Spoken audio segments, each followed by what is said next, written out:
Hey everybody, this is Big Benedict. Thanks for joining me. This is Chapter 6, the Aqua Capital. You may have noticed that this chapter was long in coming. It was because from day one when I started this guide, I could never load this chapter. And I ran into the same problem on Chapter 15 where when I got to the arena with the centaurs and then the wolf battle, I would get to the little the cutscene, right, and then it would never load. The thing about this chapter was that I would start up the chapter, and then it would get to the cutscene. I would, tap X to skip the cutscene. It would skip, and then it would just load indefinitely. It was when I say indefinitely, I wasn't waiting around forever, but like I would come back like 30 minutes, just put the mute button on, and it still was loading. So there was a big problem. In case you ever run into that problem, it's either your disk, which I thought it was my disk, but my disk turned out to be not the issue here. The issue was I had to go into the game data utility and delete the installation file. I was a little concerned about I did not want to erase any game data, like any saves or anything that was telling the game that I cleared Master Ninjas. So. By the way, here I am aware of the chest on the gondola that has the orbs. I am going to be getting those by and by, but it'll be off camera. And you may also notice that I have the KG equipped here, just because I wanted to get some range on these guys. I'm not really an expert on fighting beastmen. I don't really enjoy them, but. One final thing about if you ever run into that problem where something's loading indefinitely, the way I fixed it was I did a little research, and it was the game data utility that had to be deleted, and then the game had to be reinstalled. It wasn't an issue. I was just glad to be able to get this chapter to load, and also I thought my chapter 15 save file might have been corrupted, but it wasn't. It was just the fact that I had to reinstall my data. No big deal, but it was just kind of frustrating. And so here we're back in the fruit stand where we. This is the area where we were when we were Ioni, and we're going to hit the save point now. And now I'm going to be equipping the dual blades. This has got to be the easiest chapter of all of them. They give you not one, but two talismans of rebirth on this chapter, and that kind of shit just pisses me off because like some of the really, really fucking hard levels, they don't even give you jack shit. And sometimes in chapter 15, it's really weird. I'm going to be doing the voice commentary for that chapter next because I finally got that little issue with the wolf arena to resolve itself. But like there is a store in the beginning of that chapter, and then there is one like after Zidonius. But like, why do they put the store at the very, very beginning when you have zero money? It's just really stupid. I think it sucks, but and it's just like you get two talismans of rebirth in this chapter. Like, why? I'm glad I'm glad they exist, but like, if you're gonna put two on this stage when the person probably doesn't even need to, let alone one, it's like give the player some other kind of talisman of rebirth on a really hard chapter. Because chapter 15 really took the cake for me. That was so far it's been the hardest chapter. Chapter 15. We have Marbus, Zidonius, and Wolf. So it's a real it's a gauntlet of bosses, but they're all evenly spaced out. But anyway, and as far as this level here, I've never really enjoyed this level. It's a nice looking level. The music's okay. I don't prefer this music, but. I mean, I like it, but there's other tunes in this game that I like better. So yeah, and the enemies, there's no ninjas on this stage. What we have here are lycanthropes, or the beastmen as I call them. That's what the guidebook said they were called when I had the Prima official guidebook for this game. They were calling them beastmen. The chapter I do like, and the one that I'm going to be playing next is the chapter 7. I like that chapter. I don't like the beginning of it with the bone dragon, and then starting in the water sanctuary where we ended this chapter. But once you get into Wolf's Castle, then I really enjoy that whole level. It's really fucking fun. These guys here, water demons. Those guys are called water demons. Never understood why they're skinned red, but they're called water demons. And then the other guys that are the same enemies, but they're skinned like blue. like a whitish blue. They're called something else, like blood gahas or something. I don't know. This is crazy, but again, I hate tapping X to run on the water. Why do that? It worked flawlessly in Ninja Gaiden Sigma, where you just ran on the water without needing to tap X every single time, repeatedly. But no ninjas in this level. Just a lot of pretty much just all ghost fish, beastmen, dragons, and that's pretty much it. And then the water dragon, the boss. Okay, so there's just plenty of orbs to get, and you normally get the piercing void here on story mode. And the way you open this door up here is to you have to open the chest to open the front door of this house that we went into.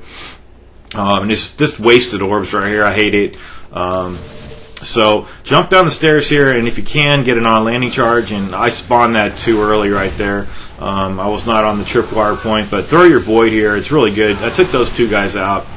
And normally I would go in the house and use the Enma's Fang to do my UT. And these dragons have a hard time getting through the door, but they can get through the door if you go back into the house. It's just really funny actually. But I just decided to equip this weapon, which is pretty cool. It really served me well on the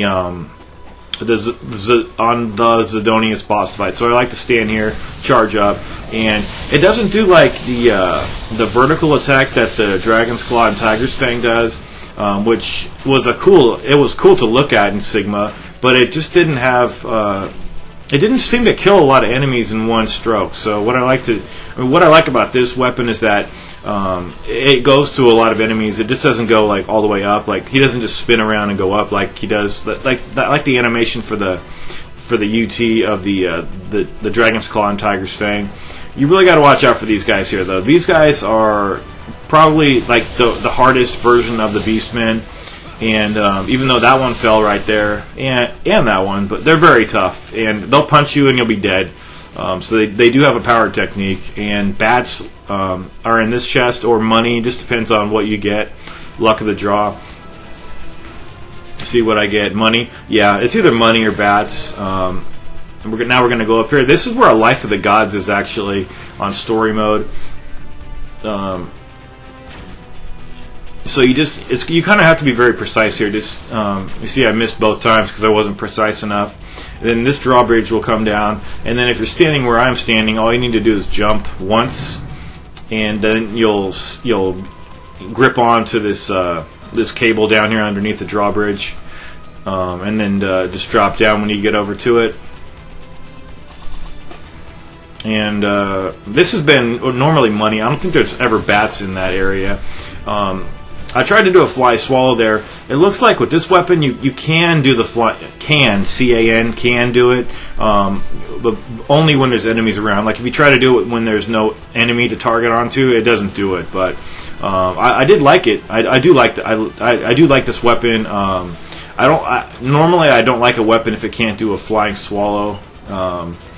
But I mean, I still like this weapon. I like the Enma's Fang. I like the Scythe. They're all pretty cool weapons here.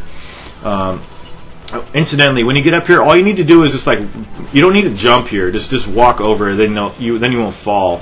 And I always have a problem here getting the angle correct. On this part right there, you see this? I was going the other way. He was going that way. I didn't want it to go that way. I couldn't compensate for the angle entirely, so I just kind of let it carry me over here at the last second. Drop down.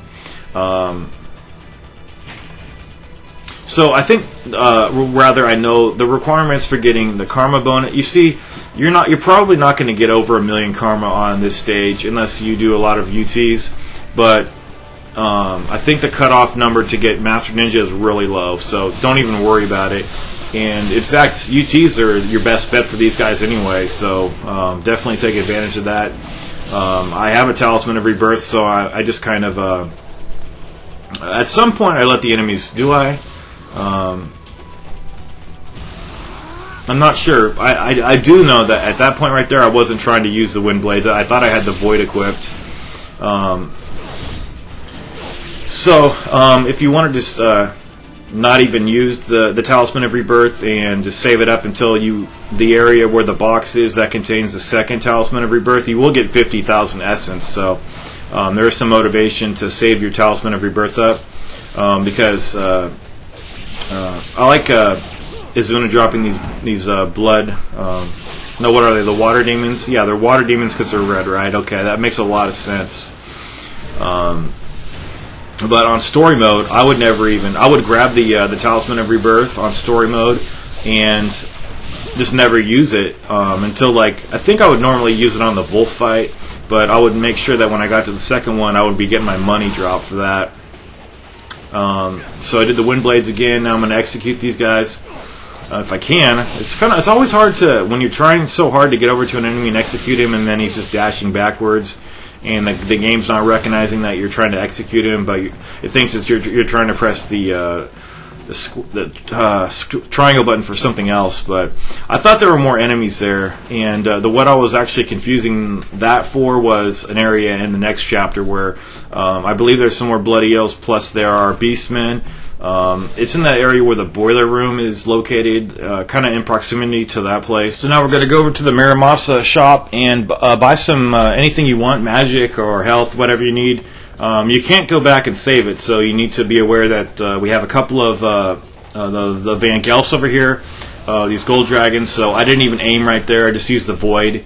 And the next guy comes over here, throw it at this guy this time, and the door that opens here, this has the shotgun or the howling cannon, however you want to think about it or consider it. Now, normally you have beastmen either coming down this hallway or they ambush you from behind. You see, that's why I was turning around. You may want to double check the guide that I did for Master Ninja on my channel and my playlist if you're concerned about it. I think they came on that take, but I just don't ever remember them not spawning, so I'm not sure what happens, or what happened rather right there. So I thought they may have come in on this time around, but nope, they never showed. So anyway, we're going down to the water sanctuary area. There's going to be anyway, hang a left right here, and then there's a chest to the left, which I think for me contained bats, but it may contain money for you or bats, whatever. And go over to this breakable area next and do the helmet splitter by jumping and pressing triangle. And now we're going to fall down here to this next area. So you want to save it at first, and I'm equipping the to deal with these guys here. You can use the flails; they work perfectly well, and that's what it's actually the preferred weapon of choice for dealing with ghost fish. But in Sigma 1, for the ghost fish, it's by far the Dragon's Claw and Tiger's Fang, because you do your 4-hit combo, and then when you stop the combo, you have so much invulnerability and just free recovery time that. I used to hate the fish, but now I know a really good strategy for dealing with them. They didn't really implement it in this game in that respect, so I'm just kind of carrying over my tradition of using this weapon. The ghost fish aren't that deadly in this game.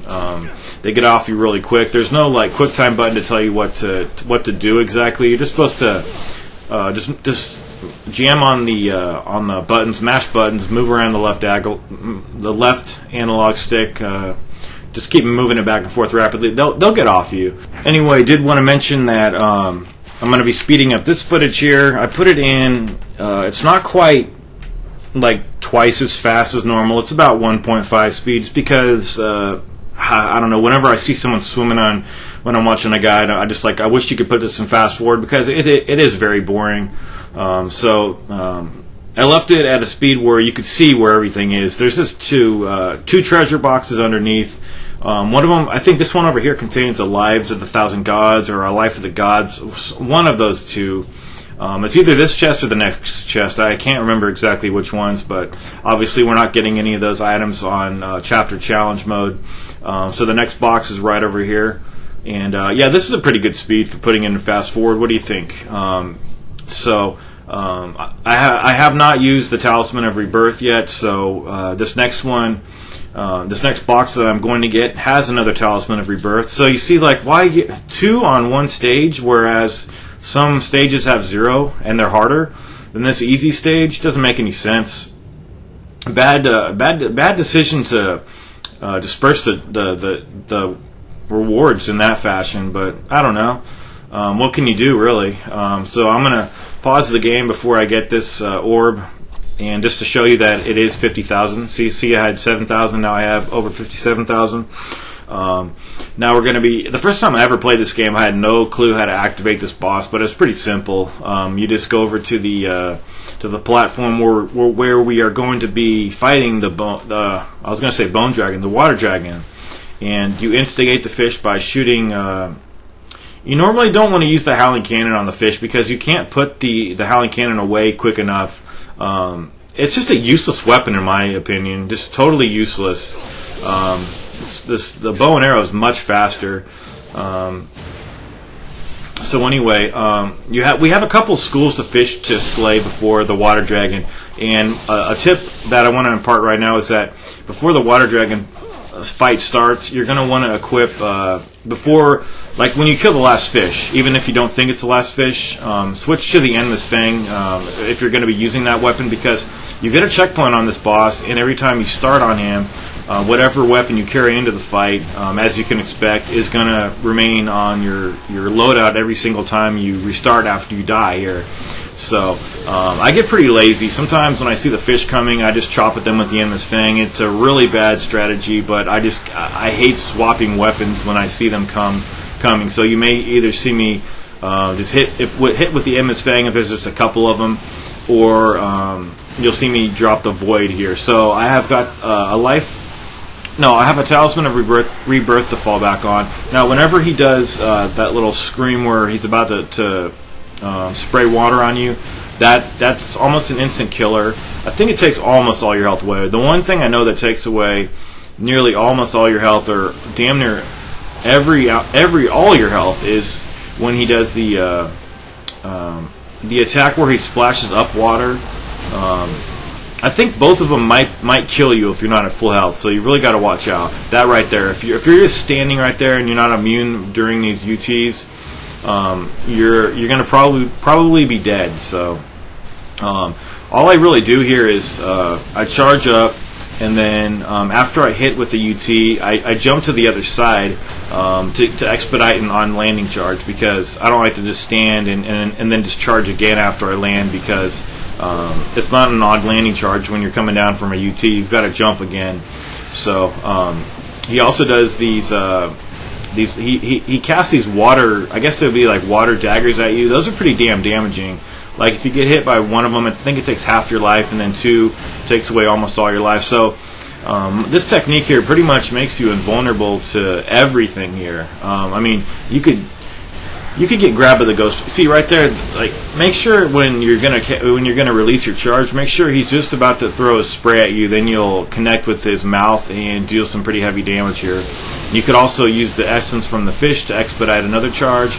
Right there, the Piercing Void at level 3 does a fairish amount of damage to this guy.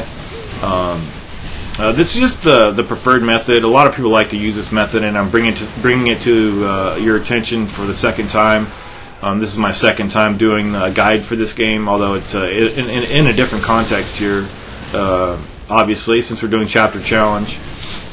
But if you think you're going to get hit by something, just release the charge, and then you'll be immune from damage during the animation. If a water dagger could hit you potentially, and I was actually thinking to myself, I might be missed the on landing charge right there. That was probably what screwed me up. No, I'm just joking. But I thought I was going to get a no-hit run on this guy, and then the water daggers hit me, and then I threw the Nimpo, and then I said, you know what? If just let me use the Talisman of Rebirth. I really don't care. Just get these goddamn ghost fish off of me. Hate having to switch to the flails every single time. So now, what I wanted to do though was I wanted to have all my Nimpo left for this fight, because I was a little bit concerned about not having enough to get Master Ninja rank, because there's just not many enemies on the stage, and I wasn't UTing the whole time, so I wanted to get all the bonuses I possibly could, and I think I actually did get all the bonuses I could, especially with that 50,000 money drop, all that essence, that totally pushed me over the limit to get all my essence bonus points. But just a couple hits left for this guy, and you'll see the ghost fish from a distance, and when you see those guys, just wait until they're kind of close to you, then release your charge. and you should be able to take this guy down with not very many problems. It's not even an issue of stamina here. It's just it's a little bit of luck, but it's mostly a skilled practice to do this kind of technique, and it's one that doesn't take much getting used to. So I believe I got every Yep, I got every bonus. So I got even though I got only 848,000, I still got Master Ninja.